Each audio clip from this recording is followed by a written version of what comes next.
Hey everybody. This video lesson is going to go with the PowerPoint on taking essay tests in the Week 10 module, um, where we discuss getting ready for taking timed in-class essay tests, which you will be having to do for the final exam for this class, but you might also find yourself having to take in-class essay tests or at least partially written tests in other classes. So hopefully the PowerPoint will be helpful not only for the essay that you're going to write for your final exam for me, but for other testing situations in general. There's a lot of information in this PowerPoint that can be applied to any kind of testing situation, but we are going to focus mostly on how to apply this information to essay tests in particular. So I want to look at the very first main slide after the title slide. Talking about reviewing for tests. And this is an important step that a lot of us try to skip or rush through or wait until the last minute to do. And we often find ourselves regretting that decision. So the first thing that you need to do to make sure that you are prepared for any kind of test, including essay tests, is making sure that you're reviewing properly and that you're reviewing in ways that will actually benefit you. So the first thing it suggests is doing daily reviews. So this just means after class, review the material, 5-10 minutes, right?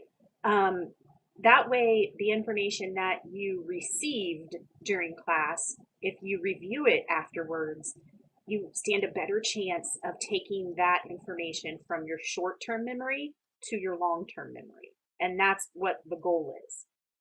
You want all of this information, especially for super important classes for your program. You want that information to stay with you. You don't want to just cram it all in there at the last minute, go in and get a decent grade on your test, but then walk out and not remember any of it. You want to get this information from your short-term memory to your long-term memory. So that way, not only are you going to do well on the test, but that information is going to stick with you well after you have finished the course. So doing it after class, every day can be super helpful. And again, it's only 5 to 10 minutes. Just go over your notes, go over any handouts, whatever the case may be. Summarize it in your own words, pretend like you are reviewing the material with someone who wasn't in class that day. You don't have to go through the specifics, but just, in your own words, summarize everything that you went over in class that day. And then perform weekly reviews. Don't just wait until the next time you go to class. Come back to the material. Let's say you have class on Wednesday. So you go into class and you learn all of this stuff.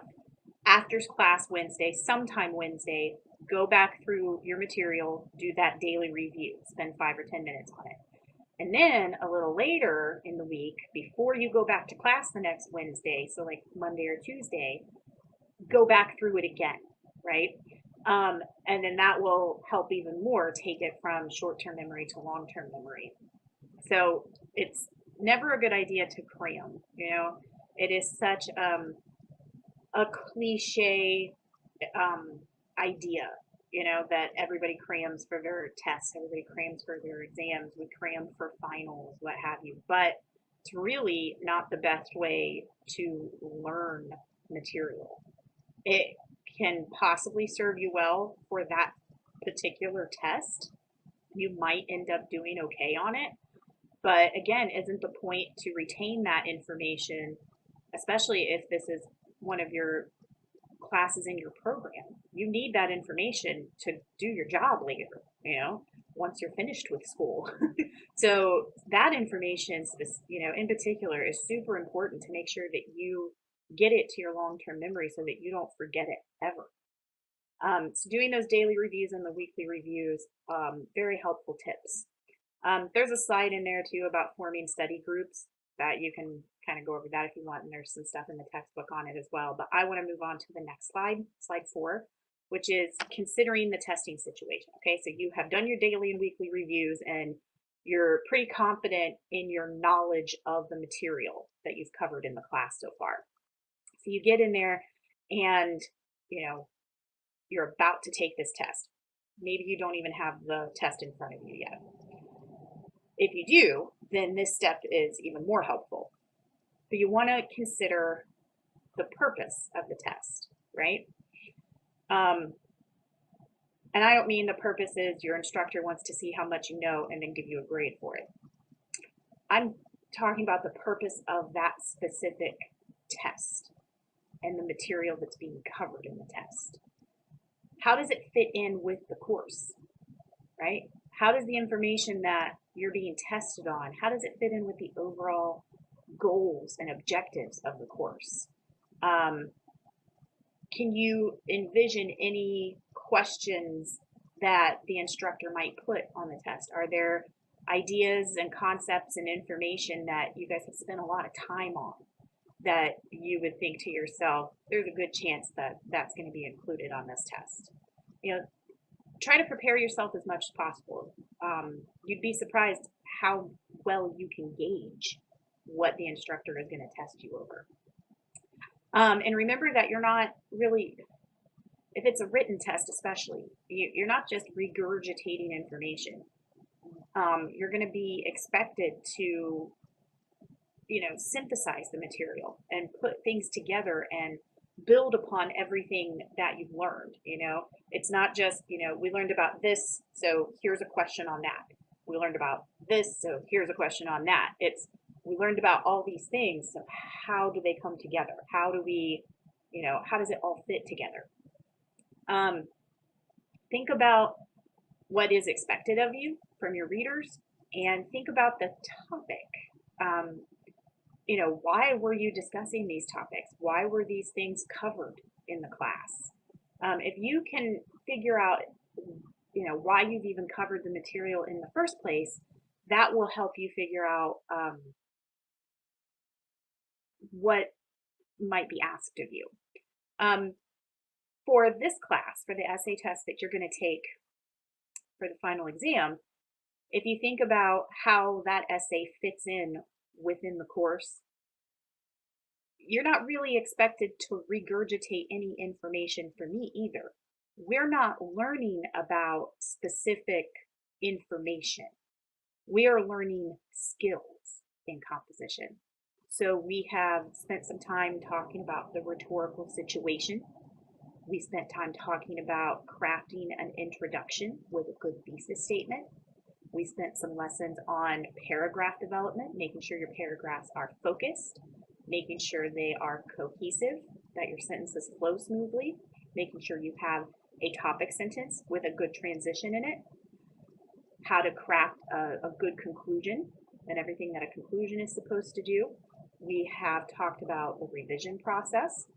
We've talked about a few lessons in grammar and mechanics. So for your essay test at the end of the quarter, thinking about how it fits in with the course overall, what I'm probably going to be looking for are those skills. I'm not necessarily asking you to tell me, the information, the body paragraphs, the topic itself for the essay is just a tool for you to show me the skills that you have acquired during the quarter, right? But for other classes, the body paragraphs and the information that you're including in the body of the essay will directly relate to material and information that you have learned throughout the quarter. But knowing that there are differences is very important. That will help you approach each test differently, if you will. The next few slides basically go over the different types of prompts that you could be given in a written response.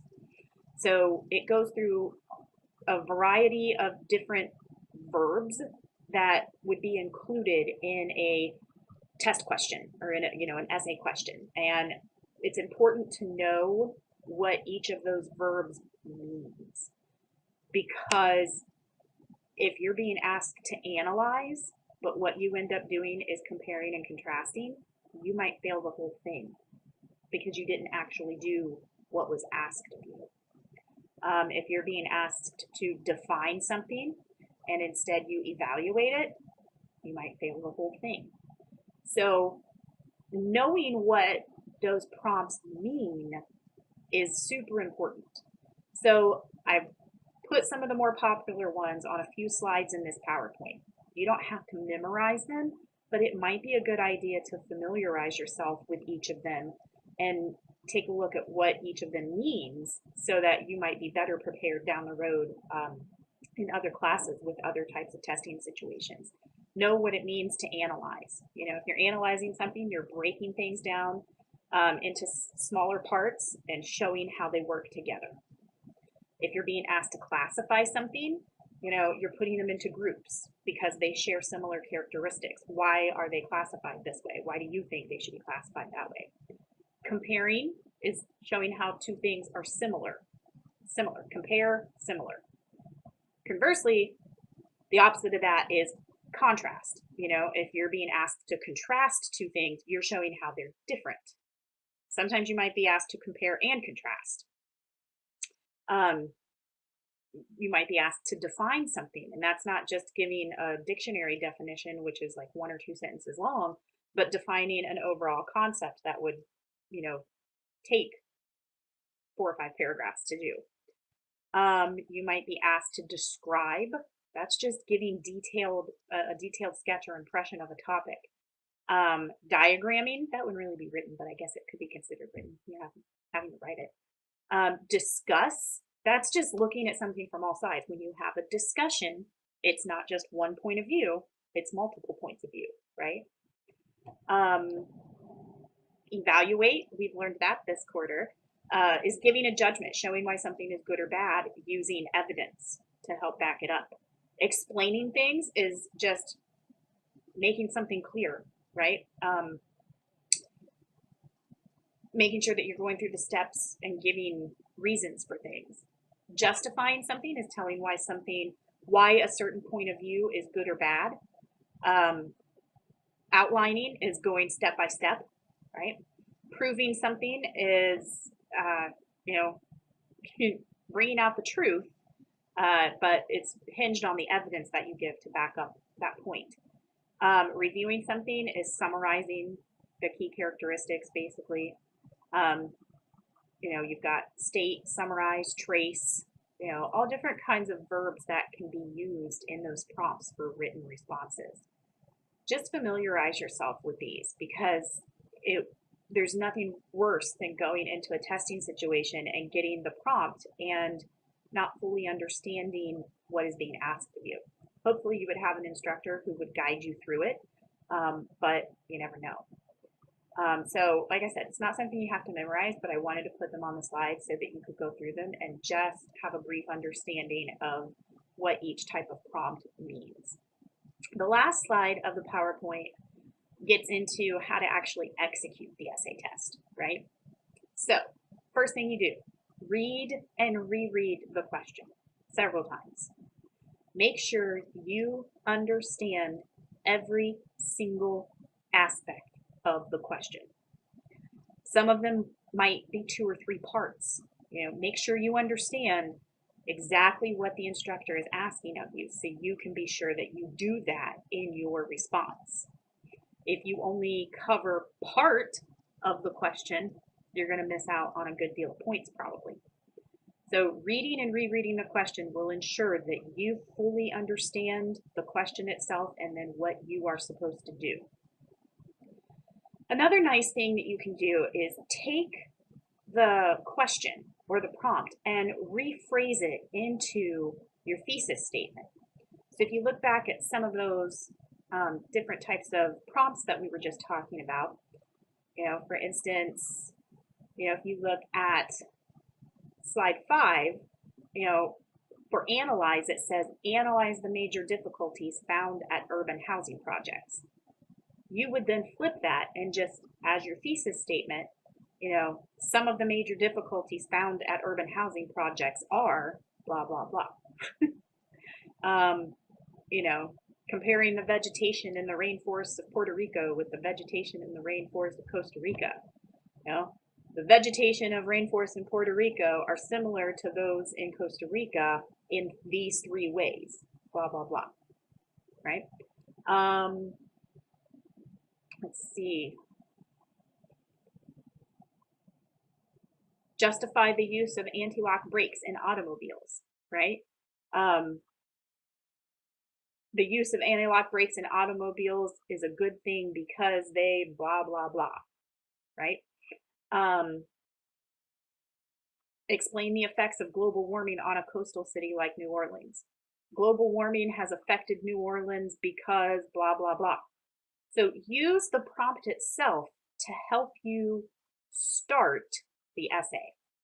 It will help guide you and help you figure out what the point of your essay is supposed to be. You can create a working thesis statement from it, right? And then that makes the next step even easier, which is outlining your main points. Do this on a separate sheet of paper or whatever you have handy, but give yourself an outline. Here's my working thesis statement. My first main point is this. My second main point is this. My third main point is this. Maybe even if you have time and you're quick thinking, even within main point, you could say my first main point is this, and here's the pieces of evidence I'm going to use. My second main point is this. Here are the pieces of supporting evidence I'm going to use. And then as you're writing the essay, you just have to look at that outline, and it's going to guide you, and it's going to help you make sure that you have covered everything that you want to cover in the order that you wanted to cover it in. And that way you don't get lost in the middle of the essay.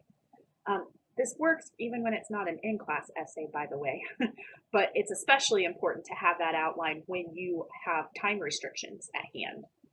And then you want to write it, right? You have your outline. Now it's time to draft it, right? And just use that outline to your advantage, and then proofread it before you're done. If you're writing it, I would write in pencil so you can make those corrections. If you're typing it, make sure you're going back through and looking for those errors and trying to fix them as much as possible,